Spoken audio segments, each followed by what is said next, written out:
ఈరోజు డిజిగ్నేషన్ ఎందుకు ఇంపార్టెంట్ అనేది మాత్రం మాట్లాడుకుందాం. గొంతు బాగాలేదేమనుకోవద్దు.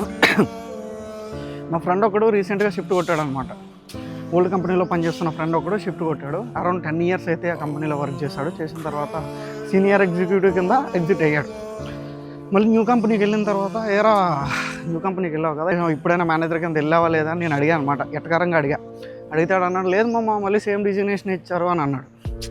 ఏమైందిరా అని అంటే, ఏముంది మమ్మ అక్కడ 30,000 వచ్చేది, ఇక్కడ 50,000 వస్తుంది, 20,000 అయితే వస్తుంది కదా అని అన్నాడు. చాలా పెద్ద రాంగ్ అది. ముందుకి డిజిగ్నేషన్ అనేది చాలా చాలా ఇంపార్టెంట్. ఒక అప్గ్రేడ్ లేకుండా డబ్బుల కోసమే కొన్ని పనులు చేయకండి. చాలామంది చేస్తున్న మిస్టేక్స్ అవే. రీటైల్లో డబ్బులు వస్తున్నాయి కదా, షిఫ్ట్ కొట్టేస్తే సరిపోతుంది, డిజిగ్నేషన్ అవసరం లేదు. మళ్ళీ సీనియర్ ఎగ్జిక్యూటివ్ ఉన్నాడు, ఎగ్జిక్యూటివ్ కింద వచ్చేస్తున్నాడు. అదేందో నాకు అర్థం కావట్లేదు. అలా రాకండి. అలా వస్తే మీకు చాలా చాలా ప్రాబ్లం. డబ్బుల కోసం కొన్ని పనులు చేయొచ్చు, నేను కూడా యాక్సెప్ట్ చేస్తాను. నేను కూడా అలా వచ్చినానే, కాకపోతే తెలియక చేశాను. తెలిసి తప్పులు చేయకండి.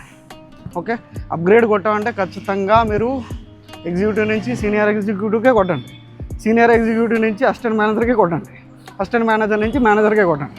అంతే తప్ప మళ్ళీ ఎగ్జిక్యూటివ్ కింద ఇక్కడ చేసి మళ్ళీ సేమ్ డిజిగ్నేషన్ అక్కడికి వెళ్ళినా, సీనియర్ నుంచి మళ్ళీ సేమ్ డిజిగ్నేషన్ వెళ్ళినా వాల్యూ ఉండదు. అది మీకే లైఫ్లో అప్గ్రేడ్ ఉండదు, మనీ ఉంటుంది, మీకే ప్రాబ్లం అవుతుంది. అది సరే వెళ్దాం. అందరు నన్ను చాలా విచిత్రంగా చూస్తున్నారు బాస్. చలో బాయ్.